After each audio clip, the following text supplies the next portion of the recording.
Good afternoon from NASA's Kennedy Space Center in Florida for the post-launch news briefing for STS-124, flight of the Space Shuttle Discovery to deliver the Kibo Laboratory to the International Space Station. I'm David Mold with NASA Public Affairs, here with NASA Administrator Michael Griffin, Associate Administrator for Space Operations Bill Gerstenmaier, Mission Management Team Chairman Leroy Kane, Good evening. Launch Director Mike Leinbach, Good evening. and the President of the Japanese Space Agency, Keiji Tachikawa. We'll begin with opening statements, then we will take your questions, and let's now begin with the Administrator of NASA, Michael Griffin. I will continue my tradition of keeping my opening statements short. Obviously, a huge day for the Space Station Partnership, for the Japanese Space Agency, for NASA, and really for all the people who hope to see Space Station come to fruition and do what it was designed to do, to be a place in orbit where we can learn to live and work in space.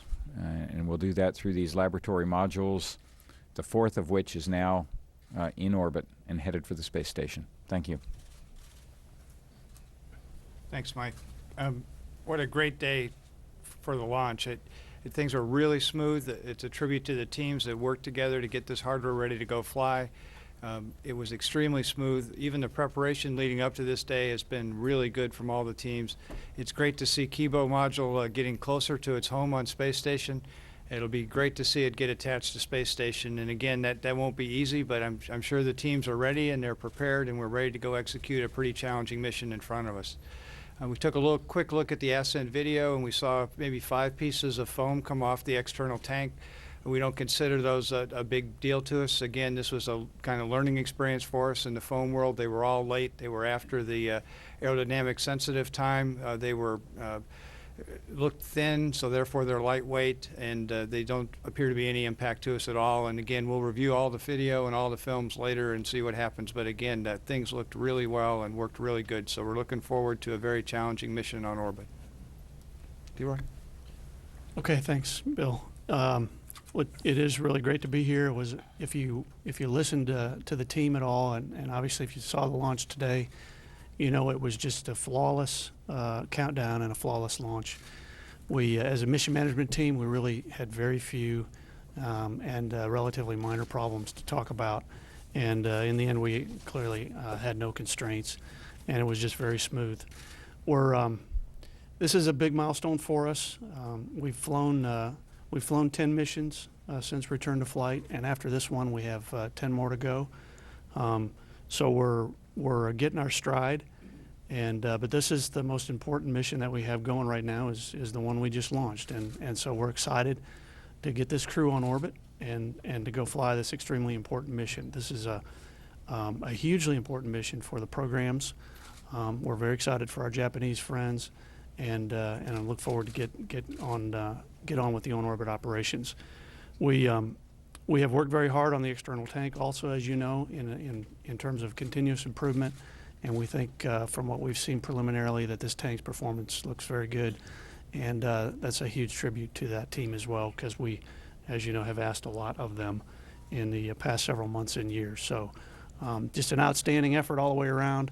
We're ready to get busy with the crew on orbit and get into the heart of this mission, and so appreciate you being here today. That's all I have for opening remarks. Mike? Okay, thanks, Leroy. Well, it was just a gorgeous launch. For those of you here who got to see a spectacular launch of the Space Shuttle Discovery. It was an extremely smooth launch countdown, as Leroy said, and it's really a pleasure to have my job to sit back and watch the team perform. It was just outstanding. We ended up tying the record low number of problem reports through an entire flow, this flow of Discovery. 170 days in the orbiter processing facility, a week in the VAB, and about a month out at the pad. And during all that time, we only picked up 74 issues. So it was just an outstanding performance. I reveled in the team's performance today. It made my job extremely easy. We had just nothing to talk about today. It was. I would like everyone to be like this. This was outstanding. Thanks. Sir. Okay. Thank you. Today, I was very delighted to see the Space Shuttle Discovery successfully launched from NASA Kennedy Space Center and injected into the planned orbit. Discovery carries the pressurized section of Japanese experimental module Kibo, which was developed by JAXA. This mission is the second of 3 scheduled flights for delivering components of Japanese experimental module Kibo. JAXA astronaut Akihiko Hoshide is flying aboard Discovery as a mission specialist to attach the pressurized section of Kibo to the ISS and then activate it on orbit. We hope that he will fulfill his mission by demonstrating the knowledge and skill he has acquired through training. Delivery and installation of the pressurized section of Kibo will significantly enhance the capability to perform scientific experiments in microgravity. Knowledge and scientific results derived from Kibo utilization are expected to contribute to better daily lives for the people of our planet. I sincerely hope Discovery will return safely to Kennedy Space Center after successfully completing its mission. Finally,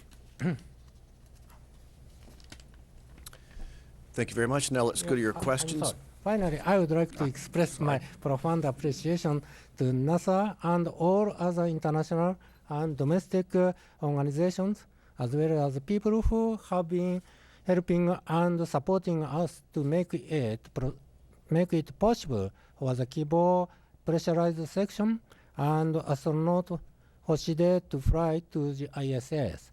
I would also be most grateful for your continued support. Thank you. Thank you. And let's go to questions now. We'll try to get to everyone's questions this afternoon. If you could please wait for the microphone to come around, state your name and affiliation and to whom your question is directed. And let's start back here right behind with Irene, please. Thanks. Irene Klotz with Reuters. Congratulations. I just have a quick question for our shuttle person. What are the implications of losing the second string on the OMS, the electrical string on the OMS engine? Thanks. Let's see, Irene, the indications right now are preliminary, so the team has some work to do to determine exactly what the problem is. You're talking about the OMS, the Orbital Maneuvering System engine gimbal. We saw indications of a potential problem. There is a primary and a secondary system that's used to little motors that are used to drive those gimbals to steer the engines. The team saw an indication of a potential failure in one of those strings on the left-hand engine. And what they'll need to do now is go do some gimbal checks to determine whether or not it's an instrumentation problem or whether or not the problem is in the actual command part of the system. In which case, worst case, it'll be a loss of redundancy and we'd still be able to use that engine. So bottom line, the crew, the flight control team and the crew have a little bit of work to do to determine exactly what the problem is for certain. And in all likelihood, in the worst case, it'll be a loss of redundancy and it won't be an issue for us. If I understand that it's unlikely, but if you did lose the other one, the main one, what are the implications as far as the mission? There's no implication at this point, and I wouldn't want to speculate to that point anyway. It's the most likely scenario is it's instrumentation failure. Okay, Holly, please. Hi, Holly Hickman, Fox News Radio. I think this one's for Bill Gerstenmaier. In terms of this SARG, what's the critical mass point? When do you need it fully online in order to fully support Kibo and future additions? We're good all the way through 15A, which is the flight. It's currently scheduled, I think, in December, but it'll be moving probably till next year sometime, and we're good till then, and we're probably good even beyond that. So we're good through the the 2JA flight from a power standpoint, and I think we'll be fine. So there's not any big hurry to get that worked. We probably have over a year to figure out exactly what we want to go do. And the intent of this flight is to gain some information on how well we can clean it, how well we can lubricate it, and then that gives us information that helps us figure out what the right strategy is to repair it eventually in the future. So we have about a year to work on it. We'll gain some key data from this flight. We'll apply that data and then make the repair at the proper time. Yeah, right up front. Hi, Clara Moskowitz with Space.com and Space News. This is for Mr. Griffin. How does the launch of Kibo's main module affect the space station's use for science research and the planned expansion to 6-person crews? Well, launching Kibo was an essential step to get a 6-person crew aboard ultimately, and of course Kibo represents one of 4 scientific modules on board, the biggest one. So, I mean, it's a huge step. Frank. Frank Mooring with Aviation Week for Bill Gerstenmaier. Could you give us the latest word from Russia on the Soyuz investigation? And is there any potential impact to this mission from that investigation? First of all, there's really no impact to this mission from that investigation. And we went through the flight readiness review. We evaluated any outcome that we could get potentially from the commission and would it affect this mission. We went through that logically, and there was no impact to this mission. We're still in that same position. I think it's going to take a little while for them to continue. They're still working on their fall tree. It's best you probably ask your questions to them, but that's not done yet. We expect probably maybe another month or so, maybe July, August, we'll kind of get a resolution from the Russians on what they think the most likely cause is. But they're working through it logically. They're working through it methodically. They're doing the same processes we would do to go isolate the problem. They have some tests we know scheduled in June. Those tests will be important to help isolate the potential problem, and then we'll start formulating potential solutions and understand what it means to us. But it's no impact to us at all on this flight. Okay, let's go down the wall here, please. Greg Engel from Fox. Somebody was talking about the 5 pieces of foam that you lost today. You said that you don't consider that a big deal. Is it because they were small? Is it because 5 is a tolerable number? Is there a tolerable number? Or are you saying, we don't want no more than 6 or 7 pieces of foam to come off of the tank? And how does that going to, you've got 10 missions to go. Are you going to get down to where you have nothing come off of the tanks, or is that going to be unreasonable?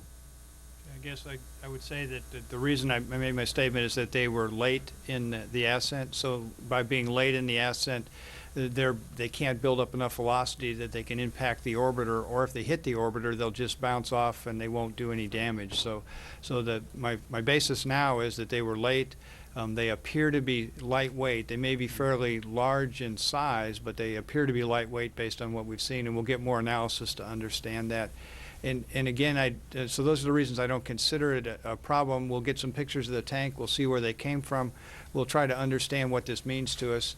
Ultimately, we would like to reduce the amount of foam that comes off the tank. I don't think we'll ever get it to 0, but if we can get it so that it occurs late, just like we've seen on this tank, we're in a good configuration. So this is consistent where we are. We made some changes to this tank, and we'll see what ultimately drove it. But it's still a little early. The teams need to look, and we'll see if there's anything that causes concern. But right now, there's no concern at all, and it's not an issue at all for this flight.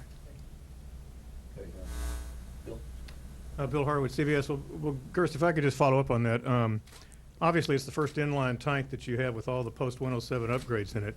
And I realize also TV views from that camera on the tank, you can't base anything on that. It certainly looked like it came off from near some of those ice frost ramps that you guys had redesigned. Mm-hmm. Would you talk about your confidence in the redesign in general? And also, this is a flight, of course, you don't have the OBSS on board to go look at things tomorrow. I realize it's out of the aerodynamically sensitive zone, but you do have a lot of upgrades in there, and it looked like more foam than usual. I'll say it like that and see what you think.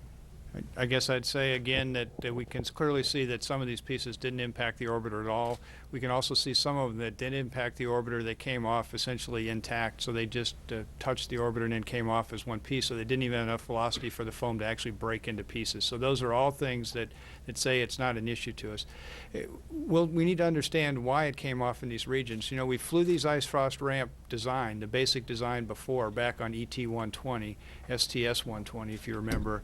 So we've seen this specific design of the ice frost ramps, the way we lay the foam in, the underlying structure. We've seen it fly and performed extremely well on STS-120. So we're going to be curious as to why it performed slightly different on this flight, and we'll use it as engineering data to understand what we're seeing. And in the case of all this stuff, it's good data we're learning. We can understand more what to go do in the future and see if there's anything else that drives us. So again, the key thing, it was all late, which says it's consistent with what we've seen before. There's nothing new from a physics phenomena standpoint that causes us any concern. Okay, let's keep going in the wall, please. Stephen Young with spaceflightnow.com. I think for Mr. Gerstenmaier again, on the foam, could you just refresh our memories on the time factor in dealing with foam? It looked like the largest piece and the earliest piece came off 18 seconds after SLB SEP. How does that fall within the period of time that you're particularly concerned about? Yeah, the period of time we're concerned about is 2 minutes and 15 seconds or 135 seconds. We saw that piece of foam that you're describing come off at about 2 minutes and 21 seconds. So it's about 6 seconds after that time frame, but we can clearly see that that piece of foam didn't come anywhere near the orbiter. So that's the basis for why there's no concern at that point. Mark. Mark Carreau from the Houston Chronicle. I'm going to follow up on that too with just a couple points. Where did you all see the foam moving towards on the orbiter, or what area, and what cameras were those? Ground cameras or the external tank camera? And just a final point, if you get the boom sensor off the space station, is there any way to do some exam in the area while you're docked with the boom if you need to? Again, we saw the video from the ET cameras. I think the key thing will be the rendezvous pitch maneuver we do. We'll get an excellent shot of the bottom of the orbiter when we do that with the cameras on board space station, so there'll be no concern there. We'll do an RMS survey of the wing leading edge, even though we don't have the boom at the beginning of the flight, and that'll help ensure, again, we don't have an issue. So I think this is really a small thing considering to where we are, and the big thing is moving forward and launching the Kibo module.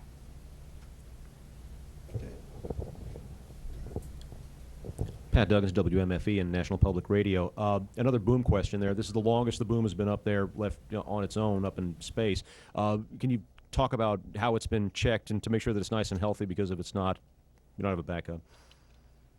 We did there's some light emitting diodes on the boom, and we did a check of the LEDs several days ago, and it was functioning at that point. So again, we have confidence the boom will be available to do what it needs to go do.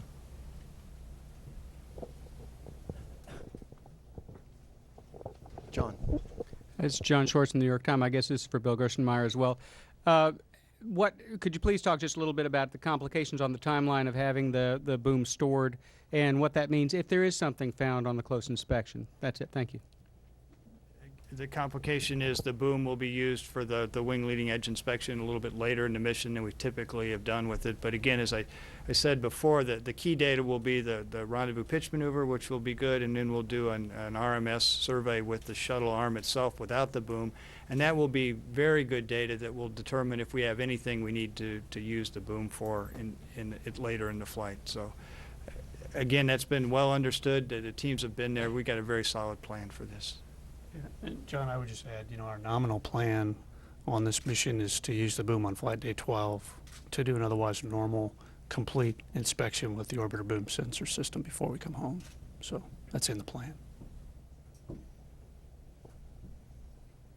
Okay, hands up so I can see you. Let's go to the front row here, please. Patrick Peterson with Florida Today, for Mr. Gerstenmaier probably.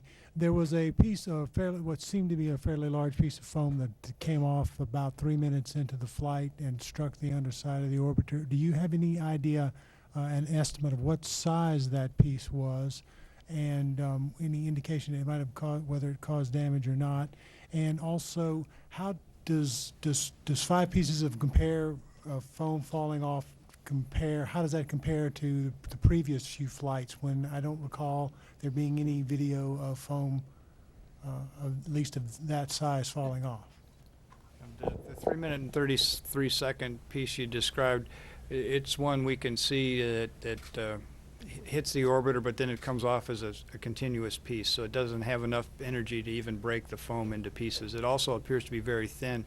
But again, I got to caution us all, until we get good pictures of the external tank, we really don't know definitively what we lost and where we lost it. So I think it's better we hold some of those thoughts and those questions until we get a chance to understand and analyze our data. In terms of performance, this is pretty consistent with what we see. We need to really take a look at the tank and understand what the pictures are of the tank before we can make a definitive comparison between this flight and other flights. I would also add that the 3 minute and 30-second time that you're citing is well after the aerodynamically sensitive transport time. And so, in addition to what Bill said, that it would appear to be relatively small and slow moving, it was very late. And I think the other thing that was on the positive side is we redesigned the brackets that hold the LO2 feed line in place, and we took some foam off, put titanium brackets on there to reduce the ice that comes from that region. That's potentially a more serious problem to us than what we've seen here, and that all appeared to perform very well. We saw very little ice on those regions. They looked very good from a performance standpoint. So there's many things in this tank that are not going to be obvious to you that performed extremely well, that I'm very proud of this team for putting this design together, and we'll continue to work through this and continue to learn and get smarter. Okay, let's move to this side of the room for a few minutes with Jay, please.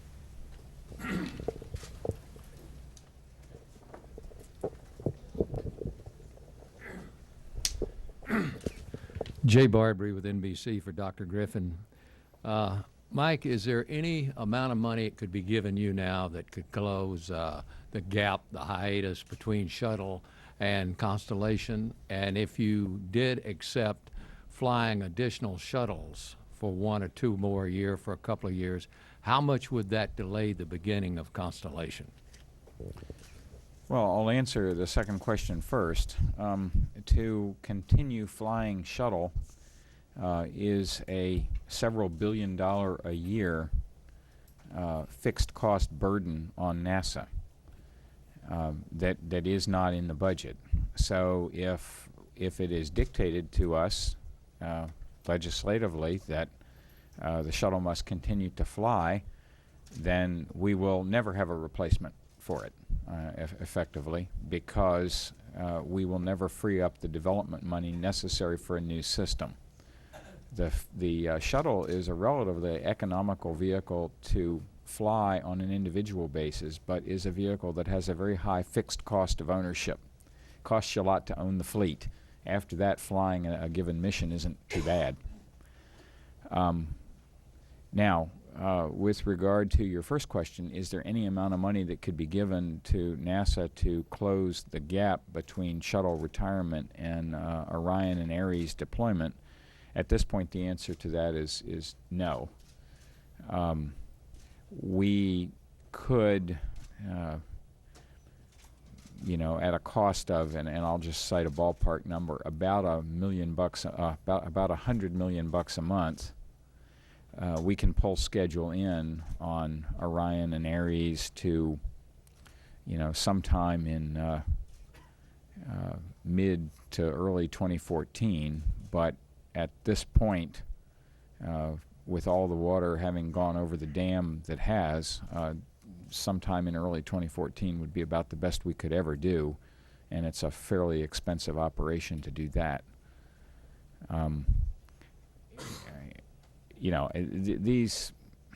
These kinds of questions are inherently speculative and therefore difficult, because until someone asks us seriously for the earliest possible date on which Orion and Ares can launch and how much would it cost, it's not a question we study, Jay.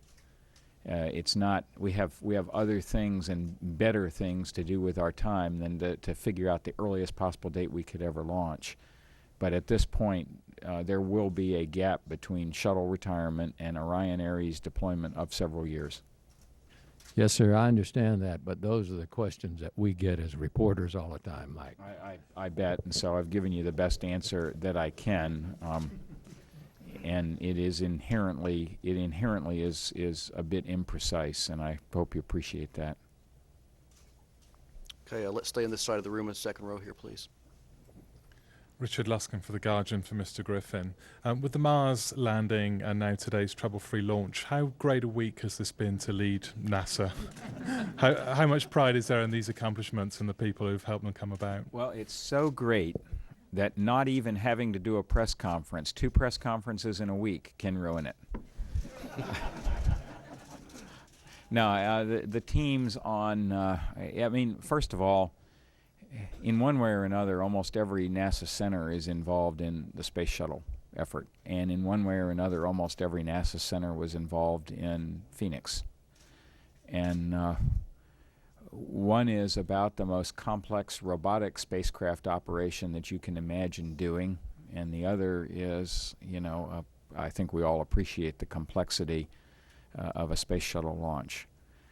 And in both cases, the teams made it look easy. It's not easy.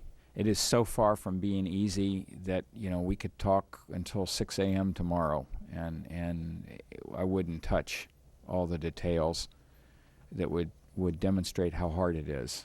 And yet these teams make it look easy. It's an incredible accomplishment, as I've said on a number of occasions, only because I mean it. I'm very proud to have been picked to lead this team for a few years. Okay, let's move up to the front row here. Hi, Mark Kirkman with Interspace News. Irene actually asked my question, but I just would like Leroy to clarify. The signature for the OMS TVC, was it specific to the TVC, or did you see something in the MDMs or something that would, the reason I'm asking that is that would mean other systems impacts? Yeah, the signature was manifested itself at this point only in the TVC position measurements, 2 of the TVC position measurements on the left dome. So that's the kind of troubleshooting the team will go do to determine exactly what the cause of the problem is. And as I said, in all likelihood, it'll be an instrumentation failure. And in any case, it's a loss of redundancy. Randy Siegel, WSTU Radio. With Kibo going up and getting on orbit, adding that to Columbus that we have on orbit, adding that to our Destiny, and the amount of electricity that we have, are we going to just be rotating until we get the SARG problem taken care of, each of the modules, to get the best science out of them in a normal way, or are we going to just flow it slowly before we get anything done until next year? We have plenty of power to operate the modules as they are. We position the solar array in a position and hold it there to gain solar power, the one that's out on the starboard side, and there's enough power to operate the modules and do all the research. So there's no impact to any of the modules on orbit. There's no impact to any of the research at this point. We can generate enough power without having to rotate the solar array routinely to provide power. Okay, let's go to the middle over here, same side.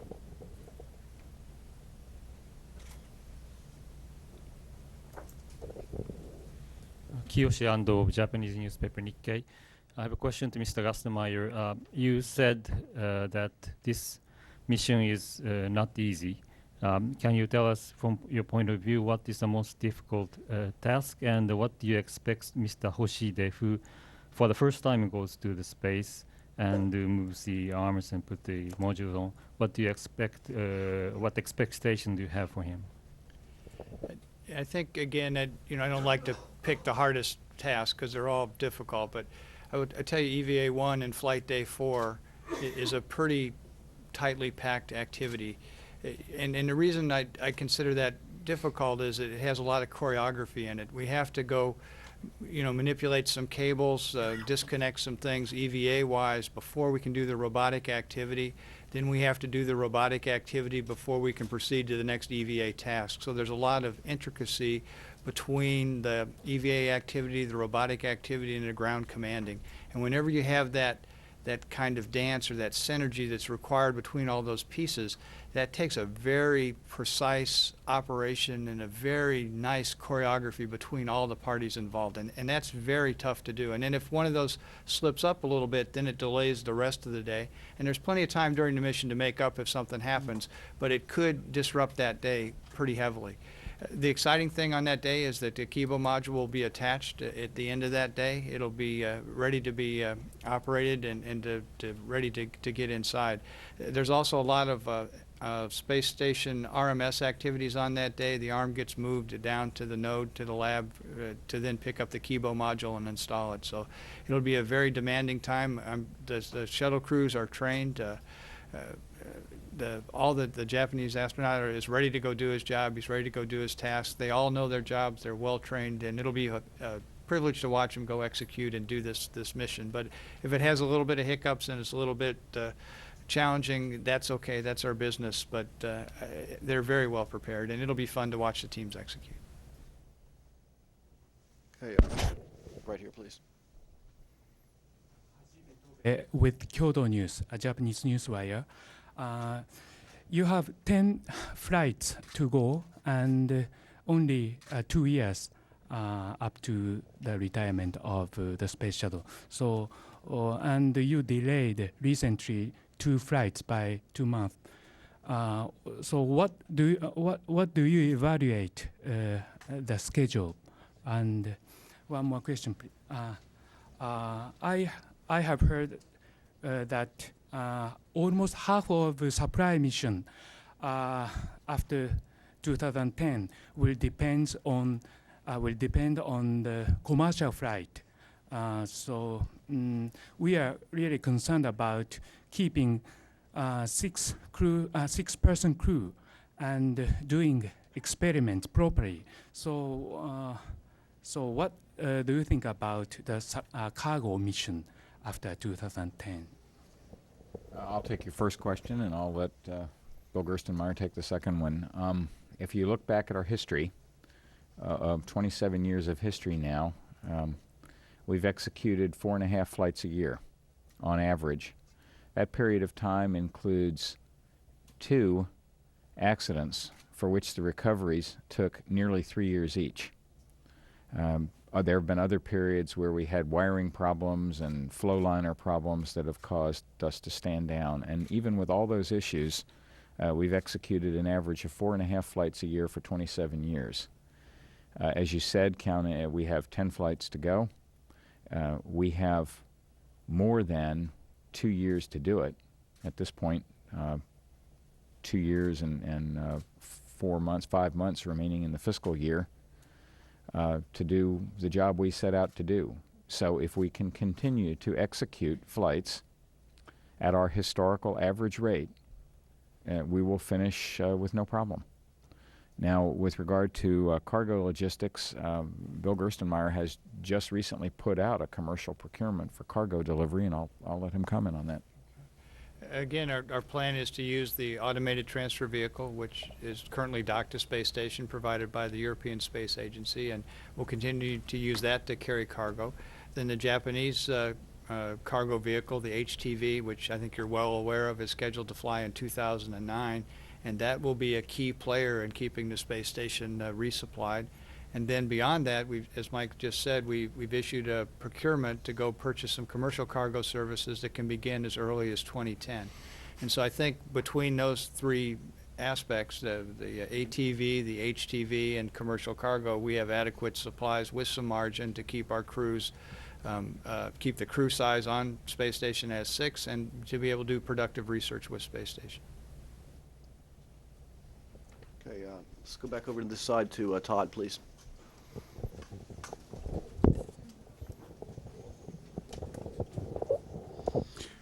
Todd Halverson of Florida Today. I think this one is probably for Mike Griffin. I'm wondering what your confidence level is right now that a commercial provider would actually be able to come forward and safely and reliably provide crew transport during the gap between shuttle and the next vehicle. And I'm also wondering if you're concerned at all that during that time, without a commercial carrier, we would pretty much be relying on one vehicle, the Soyuz, to get back and forth to the station. And if Soyuz had any significant problem, of course, the access to the station might not be available. And I'm wondering if that concerns you at all.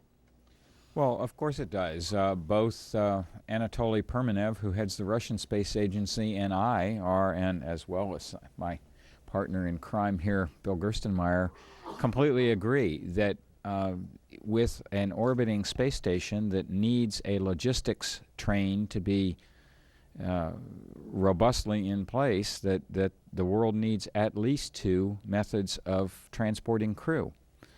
For a period of time of a few years, we will have one method of transporting crew, and that's the Soyuz system, unless the commercial providers are very successful first with cargo and then learn how to do crew resupply.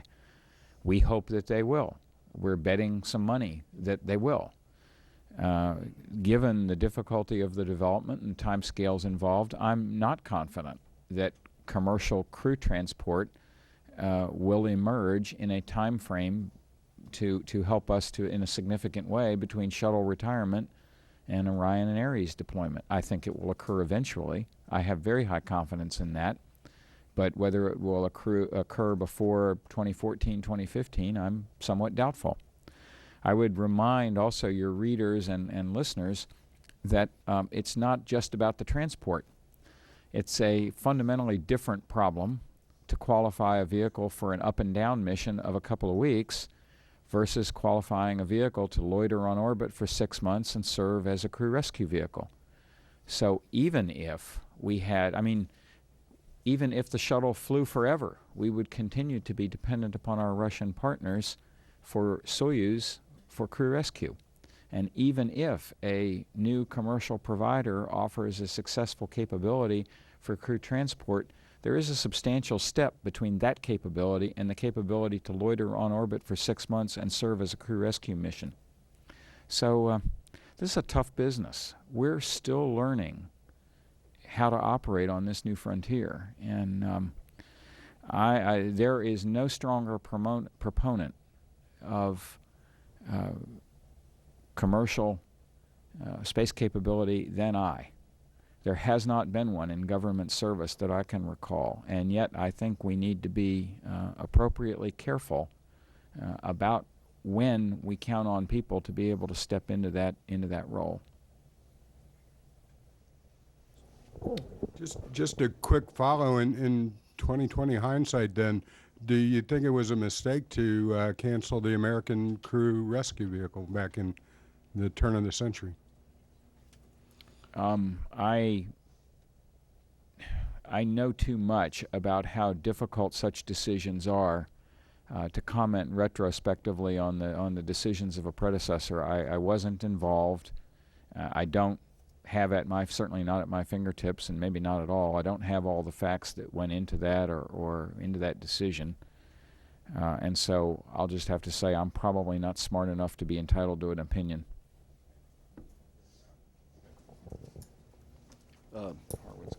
Yeah. Bill.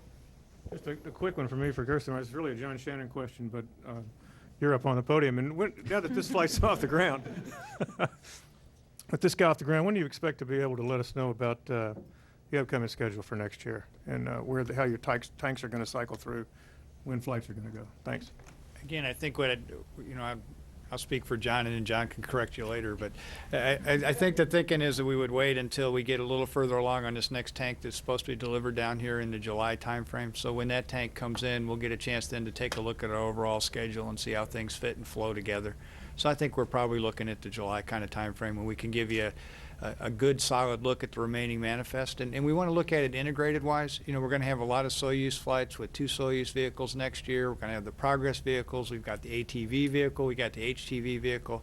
So I think we want to sit down and really look at all those constraints that sit there in kind of a holistic manner and lay them all out, and then see what really makes sense to the end of the time frame. So it's going to take us a little bit of time. So probably in the July-ish kind of time frame, we're ready to probably show what the rest of the manifest looks like.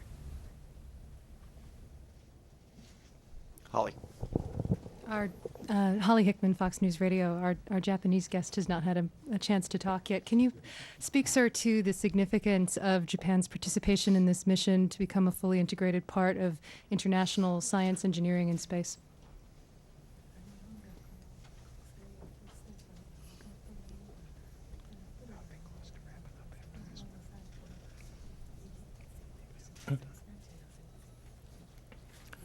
Yeah, I understand in Japanese, okay? まあ今回の我々の希望がようやく打ち上げられた意義は、まず一つは、これまでロシア、アメリカ、あるいはヨーロッパのモジュールまではできてきたんですが、ようやくこれで日本のモジュールも上がって、この実験棟がトータル、ISS トータルとして4カ国が揃いてですね、完了するということで、まあ、そこに一つの意義があると思っております。それから、まあ、日本がこの ISS に参加して具体的な、まあ、実験棟ができたということが我々としては、日本としては大変意義が大きい。特に日本で初めて有人のこういう実験棟が施設ができたということであります。それが2つですね。それで、まあ、我々としてはそういうものを打ち上げるだけが目的ではなくて、それを活用した実験を早く始めたいというふうに思ってまして、まあ、それが今の予定ではこの8月から実験が開始できるということで、大変意義があると考えています。Well, thank you very much. I think there are many points of significance of this Kibo launch today. Number one, so far the modules of Russia, the US, and Europe have been up at the station. And with this launch, we have now the Japanese module at the station. So all the 4 partners modules are there. And I think that itself means the completion of the 4 partners modules. And it is very significant. That is the first one. Secondly, this is very significant to Japan because Japan is being a participant, partners of the ISS project. And then now we have our experiment module up at the station. That means that it is for the first time for Japan to have the manned experiment facility in the space. And that itself is very significant. Thirdly, just having launched and put it in this station is not enough. The real purpose of this project is to utilize that facility to have the experiments. And we think we can start our experiments as early as August of this year. And that will be very significant also. Okay, we've probably got time for just 1 or 2 more. So anybody who hasn't had a question yet, up here in the front, please. I'm H.R. Sami with Kyoto News. I'd like to ask Mr. Griffin. Astronaut Hoshide said that this is going to be a milestone a flight for Japan's space exploration. Do you feel the same way, or yes or no, with very specific reason? I'm not used to conducting a PhD oral examination on command from the press, but absolutely yes, this is a milestone for Japan's space program, and I will give you a specific reason.